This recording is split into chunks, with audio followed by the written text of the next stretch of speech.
General Hospital spoilers disclose that Portia Robinson showed up in Curtis Ashford's office and confessed to tampering with Heather Weber's test results. Portia discussed her fears about a subpoena for the records and her career being in jeopardy if her actions were revealed. Curtis became worried after learning that Ava Jerome was aware of the situation, but Portia reassured him that Ava would keep quiet to avoid hurting Trina Robinson. Despite Curtis's attempts to calm her, his own anxiety was apparent.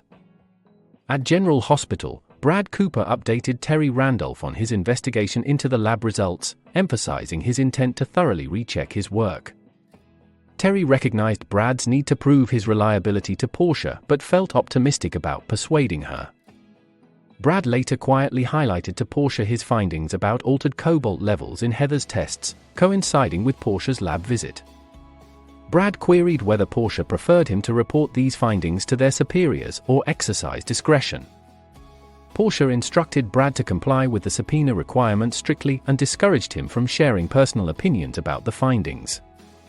She promised to support his full-time employment, handing him a paper copy of the results while keeping a digital copy. Alone, Portia tore up the paper copy in frustration.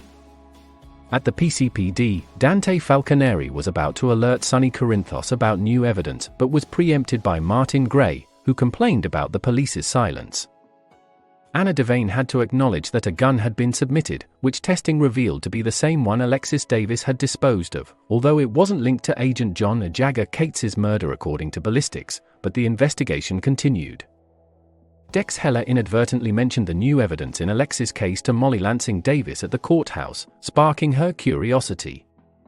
Back at the station, Harrison Chase showed Elizabeth Baldwin and Rick Lansing the found weapon. Elizabeth immediately recognized it as the gun she saw Alexis discard, and Rick eventually confirmed it looked familiar.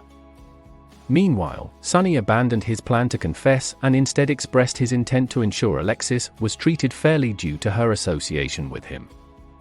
Diane Miller, arriving later, was relieved to catch up on the situation. Martin secured an immediate hearing quickly. In Pentonville, Alexis encouraged Christina Corinthos Davis not to blame herself and acknowledge Sonny's accountability. News of the upcoming hearing led Christina to believe Sonny had confessed, but confusion arose in the courtroom when they realized Sonny wasn't in custody, suggesting other factors at play. Sonny later confirmed to Diane in private that he was unaware of who had submitted the gun to the PCPD. At the hospital, Terry found Elizabeth distressed over Rick, though she suspected Elizabeth's real concern was about Lucky Spencer potentially leaving, which would affect their son Aidan Weber. Elizabeth later noticed a computer alert at the nurse's desk about a match for Lulu Spencer. Back in Curtis's office, he pressed Rick for transparency regarding Heather's case. Rick admitted that Heather could be released soon depending on the judge's decision. At the police station, Anna noted Dante's hesitation to inform Sonny about the evidence, empathizing with the potential impact on Rocco Falconeri. Dante admitted he'd sacrifice anything for Lulu's well-being. In court, the judge ruled the evidence insufficient to proceed with Alexis's case, leading to her release. Alexis acknowledged Sonny's intentions, thankful for his planned actions. Despite Molly's joy over Alexis's release, she left the courtroom upset, unable to be near Christina.